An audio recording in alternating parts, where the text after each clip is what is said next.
اور ان کی قوم ان سے بحث کرنے لگی تو انہوں نے کہا کہ تم مجھ سے اللہ کے بارے میں کیا بحث کرتے ہو؟ اس نے تو مجھے سیدھا رستہ دکھا دیا ہے، اور جن چیزوں کو تم اس کا شریک بناتے ہو میں ان سے نہیں ڈرتا، ہاں جو میرا پروردگار کچھ چاہے۔ میرا پروردگار اپنے علم سے ہر چیز کا احاطہ کیے ہوئے ہے، کیا تم خیال نہیں کرتے؟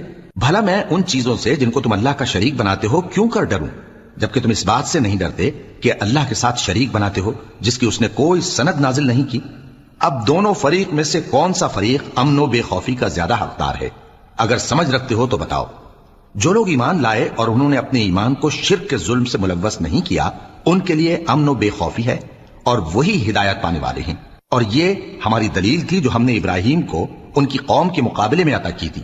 ہم جس کے چاہتے ہیں درجے بلند کر دیتے ہیں، بے شک تمہارا پروردگار دانا ہے، خبردار ہے۔ اور ہم نے ان کو اسحاق اور یعقوب بخشے اور سب کو ہدایت دی، اور پہلے نوح کو بھی ہدایت دی تھی